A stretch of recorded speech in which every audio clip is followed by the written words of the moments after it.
नमस्कार दोस्तों, आप सभी का स्वागत है आपके अपने YouTube चैनल वैकेंसी गुरु में। मित्रों, आरसीईटी एग्जाम को लेकर एक और नए वीडियो में आप सभी का स्वागत है। ये वीडियो आप लोगों के लिए एक टेस्ट के रूप में साबित होने वाला है, क्योंकि इस वीडियो में टोटल महत्वपूर्ण ऐसे प्रश्न हैं जो शायद आप पहली बार ही पढ़ेंगे। ऐसे प्रश्न है तो आप एक-एक करके सभी 35 प्रश्नों को पढ़ना। एक भी प्रश्न ऐसा नहीं होना चाहिए जो आपने छोड़ दिया, क्योंकि ये बहुत ही महत्वपूर्ण प्रश्न है और पूरी मेहनत से बनाए गए प्रश्न है। टीम बहुत एनालिसिस करके बनाती है। क्वेश्चन नंबर 1 है, डिजिटल फोटोग्राफ को छवि बनाने वाले बिंदुओं को क्या कहते हैं? What do we call the points that form the image of a digital photograph? इसका मतलब आपको मैं बता देता हूँ। एक जो इमेज बनती है ना, फोटो बनती है, वो छोटे छोटे डॉट से मिलकर बनती है। ऐसे इन सभी छोटे छोटे डॉट्स को दोस्तों हम पिक्सल के नाम से जानते हैं। ठीक है, ये सभी डॉट्स जो होते हैं इमेज में, वो पिक्सल कहलाते हैं। जैसा कि आप है ना जूम करते हो इमेज को किसी को, तो वो फट जाती है, पिक्सल कमजोर होते हैं तो उसमें आपको डॉट डॉट ही दिखते हैं और कुछ भी नहीं दिखता ज्यादा जूम करते हो तो ये पिक्सल कहलाते हैं। प्रश्न नंबर 2 है, आपको कथन का क्वेश्चन है, सही और गलत बताना है। एनवीएसपी मतदाताओं को अपनी मतदान प्रविष्टियों को ऑनलाइन सही करने की अनुमति देता है। यानी एनवीएसपी का जो पोर्टल है दोस्तों, वहां पर आप मतदान से संबंधित कोई प्रविष्टियां हैं, मतदाताओं की कोई जानकारी है, उसमें सुधार कर सकते हो। बिल्कुल सही है। ठीक है, क्योंकि एनवीएसपी का पूरा नाम होता है नेशनल वोटर्स सर्विस पोर्टल, राष्ट्रीय मतदाता सेवा पोर्टल। ठीक है, यानी मतदाताओं को यहाँ पर जो है सेवा मिलती है, तो ये मतदाताओं के लिए तो पहला सही है। दूसरा है आईआरसीटीसी यानी रेलवे का जो है उपयोगकर्ताओं को ऑनलाइन रेलवे रिजर्वेशन सेवाओं में मदद करता है। बिल्कुल सही है, यानी वक्तव्य 1 और 2 दोनों ही सही है। तो यहाँ पर ऑप्शन डी सही है, कथन 1 और 2 दोनों सही। तीसरा देखिए, एमएस एक्सेल 2010 में खालिस्तान फंक्शन उस सेल को गिनता है जो खाली नहीं है। अब आपसे पूछा जा रहा है कि एमएस एक्सेल में कौन सा एक फंक्शन है जो उन्हीं सेल्स को गिनेगा जो खाली है, जिनमें कोई भी डेटा लिखा हुआ नहीं है। ऑप्शन है काउंट, काउंट ब्लैंक, काउंट ए और वी लुकअप। आप सबको मालूम है काउंट करना है और खाली को करना तो ब्लैंक, तो काउंट ब्लैंक फंक्शन का हम इस्तेमाल करेंगे। ऑप्शन बी इसका ठीक आंसर है। चौथा देखिए, वर्तमान में विंडोज 10 में निम्नलिखित में से कौन सा आइकन पृष्ठभूमि में चल रहे प्रोग्राम्स को रखता है? यानी कि आपके कंप्यूटर में ऐसा कौन सा एक प्रोग्राम है जो उन प्रोग्राम्स को, उन सॉफ्टवेयर्स को सेव करके रखता है जो बैकग्राउंड में चलता है। ठीक है, ऑप्शन है system tray, power button, account option या माइक्रोसॉफ्ट एज। और इसका सही जवाब जो है दोस्तों वो है सिस्टम ट्रे।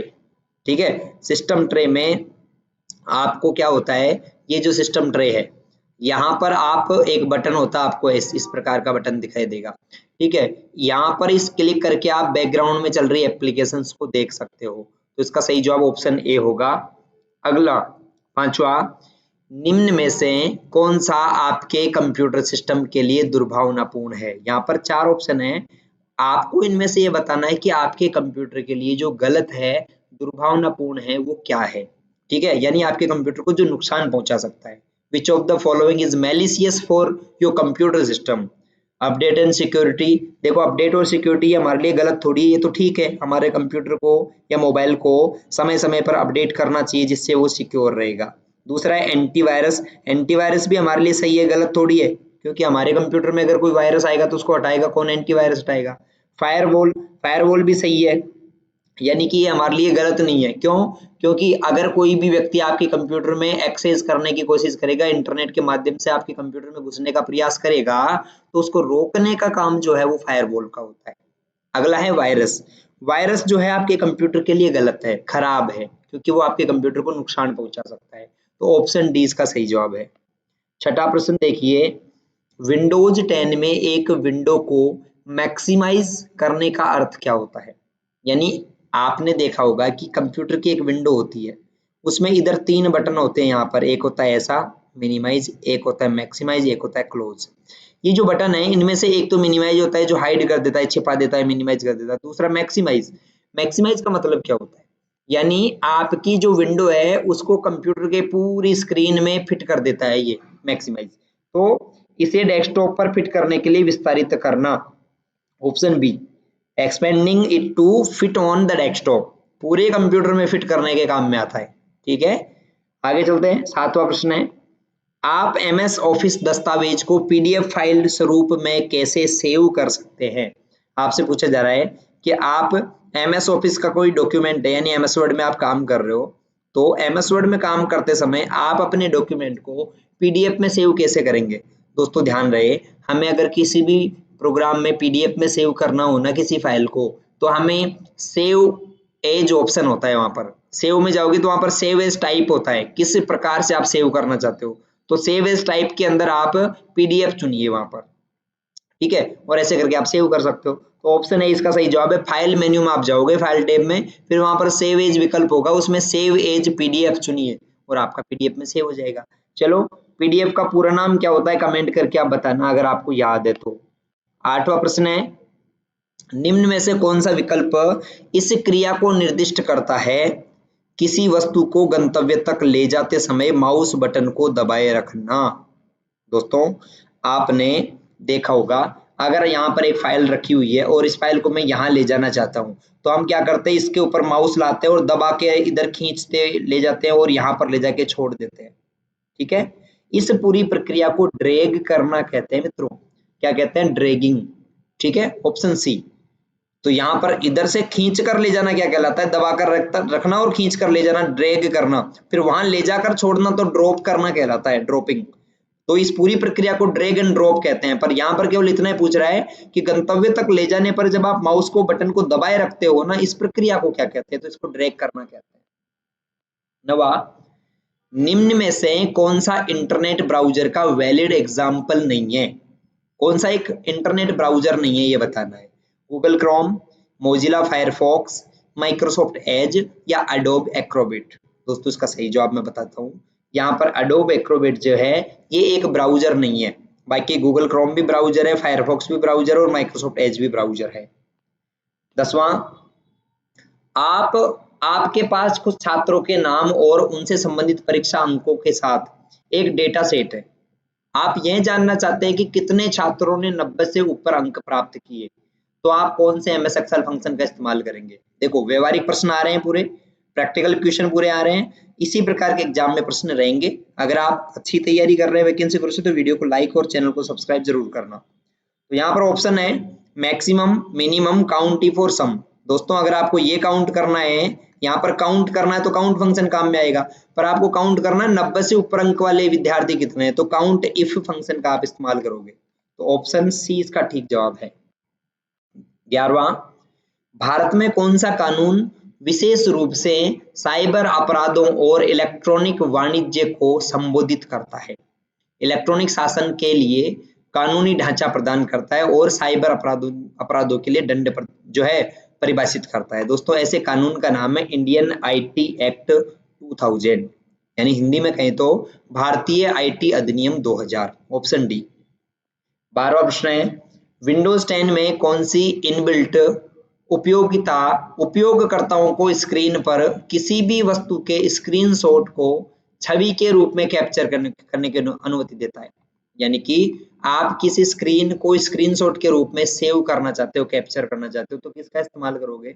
ऑप्शन है कैलकुलेटर, नहीं, मैथ इनपुट टूल, नहीं, स्निपिंग टूल बिल्कुल ठीक है, स्निप ले सकते हैं उसका फोटो के रूप में, कमांड प्रॉम्प्ट नहीं, ऑप्शन सी इसका ठीक जवाब होगा।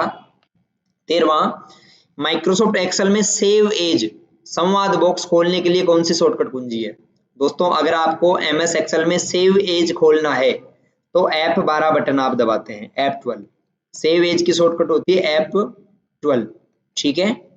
आगे देखिए 14वां, माइक्रोसॉफ्ट वर्ड 2010 के लिए डिफॉल्ट फाइल एक्सटेंशन क्या है। मैंने आपको पहले बताया था कि एमएस में वर्ड का जो माइक्रोसॉफ्ट में वर्ड का जो एक्सटेंशन है वो होता है DOCX।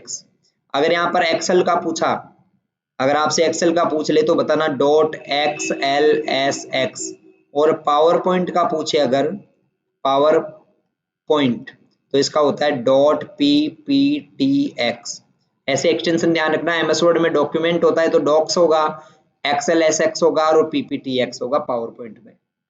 15वां प्रश्न है, एमएस एक्सेल में दो डेटा सेट के बीच संबंध दिखाने के लिए कौन सा चार्ट उपयुक्त है। दोस्तों दो डेटा सीट के बीच अगर आपको संबंध प्रदर्शित करना है, ठीक है, इसके लिए कौन सा चार्ट काम में आएगा? पहला है लाइन चार्ट, दूसरा बार चार्ट, तीसरा स्कैटर और चौथा पाई। दोस्तों इसका सही जवाब है बार चार्ट। आपने देखा होगा कि एक वैल्यू ये है और दूसरी वैल्यू दूसरे कलर में यहाँ पर आती है, फिर एक वैल्यू आती है, फिर दूसरे कलर में दूसरी वैल्यू आती है। इस चार्ट को हम कहते हैं बार चार्ट। तो दो अगर डेटा सेट के बीच संबंध दिखाना है तो बार चार्ट का इस्तेमाल करते हैं। अगला है वीजीए केबल में कितने पिन होती है? दोस्तों एक वीजीए केबल होती है। देखो क्या होती है वीजीए केबल, आपका ये जो कंप्यूटर स्क्रीन है, इस कंप्यूटर स्क्रीन को सीपीयू से जो जोड़ता है, ठीक है, एक केबल होता है ऐसे जो सीपीयू में जो चल रहा है वो एलसीडी में दिख जाए, ऐसे एक केबल जोड़ती है, इसको वीजीए केबल कहते हैं। वीजीए का पूरा नाम होता है वीडियो ग्राफिक्स एरे। ध्यान से सुनना, वीडियो ग्राफिक्स एरे। और इसमें टोटल 15 पिन होती हैं। कितनी पिन होती है दोस्तों? 15। तो यहाँ तीनों ऑप्शंस नहीं है, तो ऑप्शन डी इनमें से कोई नहीं सही जवाब है। 17वां, निम्न में से कौन सा इंटरनेट कनेक्शन का प्रकार है? Which of the following is the type of internet connection? Dial up, DSL, wifi. उपरोक्त सभी ये सारे इंटरनेट के प्रकार है। राजस्थान में प्रमुख ई गवर्नेंस पहल कौन कौन सी हैं? दोस्तों राजस्थान की जो गवर्नमेंट की ऑनलाइन सेवाएं हैं वो राजमेघ भी है, राजनेट भी है, राज सेवा द्वार भी है। तो सही जवाब होगा उपरोक्त सभी। 19वां देखो, माइक्रोसॉफ्ट एक्सेल में निम्नलिखित में से कौन सी एक विशेषता जिसका उपयोग स्प्रेडशीट में डेटा पर गणना करने के लिए किया जाता है? दोस्तों स्प्रेडशीट में गणना करने के लिए फॉर्मूला का इस्तेमाल करते हैं। Option C formulas. 20वां, निम्न में से कौन सा एक प्रकार का सॉफ्टवेयर है जिसका उपयोग इंटरनेट ब्राउज करने के लिए किया जाता है? बहुत ही इजी प्रश्न है, व्यवहारिक प्रश्न है, थोड़ा सा दिमाग लगा के बताना है। Which of the following is the type of software used to browse the internet? And the right answer for the question is web browser. ठीक है, वेब ब्राउजर एक ऐसा प्रोग्राम होता है जिसमें हम क्या कर सकते हैं, जिसमें हम इंटरनेट चला सकते हैं। ठीक है, तो ऑप्शन बी। 21वां देखिए, विंडोज में निम्नलिखित में से कौन सी उपयोगिता है जिसका उपयोग अनावश्यक फाइलों को साफ करने और सिस्टम प्रदर्शन को अनुकूलित करने के लिए किया जाता है? तो दोस्तों हमारे कंप्यूटर से अनावश्यक फाइलों को हटा देता है और हमारा कंप्यूटर ठीक से काम करे उसके लिए हम डिस्क क्लीनअप का इस्तेमाल करते हैं, यानी जो डिस्क को क्लीन करता है, ऐसा एक प्रोग्राम डिस्क क्लीनअप होता है। अगला देखिए, पीएनआर रेलवे द्वारा जारी किए गए टिकट को निर्दिष्ट 10 अंकों का एक अद्वितीय नंबर है। इस पीएनआर का पूरा नाम क्या है? पहले भी ये प्रश्न पूछा है मैंने। पीएनआर का पूरा नाम होता है पैसेंजर नेम रिकॉर्ड। पैसेंजर यानी यात्री के नाम का रिकॉर्ड पैसेंजर नेम रिकॉर्ड कहलाता है, पीएनआर का पूरा नाम। देखो रेलवे टिकट होता है ना, उसमें एक 10 डिजिट का कोड होता है, 10 डिजिट का एक नंबर आता है, जिससे यात्री की पूरी जानकारी इस नंबर से देखी जा सकती है और ट्रेन की जानकारी भी देखी जा सकती है। इसको पीएनआर कहते हैं और इसमें 10 डिजिट होते हैं और पूरा नाम पैसेंजर नेम रिकॉर्ड। अगला देखो, एनवीएसपी पोर्टल के माध्यम से कौन सी सेवा प्रदान की जाती है? What are the services provided through NVSP portal? National voters service portal. तो वोटर्स सर्विस पोर्टल है ना, तो वोटर्स यानी मतदाताओं को सेवा देने वाले। तो चुनावी सूची में नाम खोजना बिल्कुल देख सकते हैं इसमें। पैन कार्ड के संबंधी जानकारी नहीं और नियुक्ति संबंधी जानकारी नहीं, बस टिकट नहीं। तो इसका सही जवाब क्या रहेगा आपके लिए? सही जवाब आपका ऑप्शन ए, चुनावी सूची में नाम खोजना। 24वां, निम्नलिखित जो बयान है उनमें से रैम और रोम के संबंध में कौन सा सही है? Which of the following statement is correct regarding RAM and ROM? ROM वास्तविक ऑप्टिकल मेमोरी है, गलत है। दूसरा है रैम उन निर्देशों को संग्रहित करता है जिन पर आप वर्तमान में काम कर रहे हो, सही। रोम बायोस को संग्रहित करता है, सही है। रैम उपयोगकर्ता को डेटा पढ़ने और लिखने की अनुमति देता है, सही है। रैम तो दोस्तों पढ़ने लिखने की दोनों अनुमति देता है और रोम रीड ओनली मेमोरी है, केवल पढ़ने की अनुमति देता है।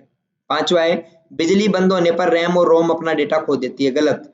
बिजली बंद होने पर केवल रैम अपना डेटा खोती है, रोम अपना डेटा बचा कर रखती है। तो 2, 3, 4 इसका सही जवाब है, ऑप्शन बी, केवल 2, 3, 4। 25वां क्वेश्चन देखिए, एमएस एक्सेल 2010 में निम्न में से कौन आज की तारीख और दिनांक प्रारूप दे देता है? दोस्तों वर्तमान टुडे, आज की तारीख निकालने के लिए टुडे फंक्शन का इस्तेमाल किया जाता है, ऑप्शन बी। अगला देखो, निम्न में से सबसे उपयुक्त विकल्प को चुनना है। निम्न में से आपको सबसे जो बेहतर विकल्प है वो बताना है कौन सा है। डेबिट कार्ड और क्रेडिट कार्ड का उपयोग इलेक्ट्रॉनिक भुगतान के रूप में किया जाता है, बिल्कुल सही है। ओएमआर का मतलब केवल मैग्नेटिक रीडर है, गलत। ऑप्टिकल मार्क रीडर होता है ओएमआर, है ना, ऑप्टिकल मार्क रीडर। आपने ओएमआर शीट देखी होगी ना, ओएमआर शीट पर आप गोले भर के आते हो ऐसे, तो ये जो गोले भरते हैं उसको मार्क करते हैं, मार्क करना कहते हैं मार्क। तो ऑप्टिकल रूप से इस मार्क को पढ़ने वाला जो डिवाइस है उसका नाम है ऑप्टिकल मार्क रीडर। सी है स्काइप सिस्टम सॉफ्टवेयर का उदाहरण है, नहीं, एप्लीकेशन का है। और प्रिंटर की आउटपुट गुणवत्ता को एचजेड में मापते हैं, नहीं, डीपीआई में मापते हैं, डीपीआई डॉट पर इंच में, ठीक है।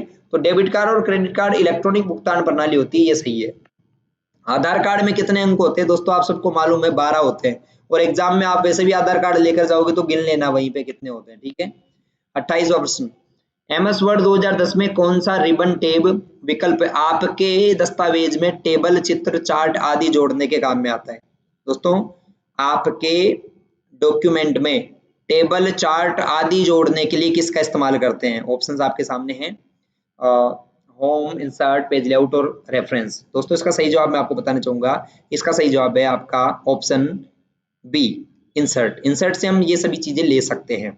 और मैं आपको बताना चाहूंगा, अगर आपने अभी भी इंपॉर्टेंट क्वेश्चंस वैकेंसी गुरु वेबसाइट से नहीं पढ़े हैं तो आप गूगल में सर्च करना वैकेंसी गुरु, और वैकेंसी गुरु पर जाकर आप टोटल 600 से अधिक 600 जो है इंपॉर्टेंट क्वेश्चंस की तैयारी आपकी वहां पर हो जाएगी, जिसमें ऑनलाइन टेस्ट भी फ्री शामिल है और असेसमेंट तक के सारे क्वेश्चन शामिल है।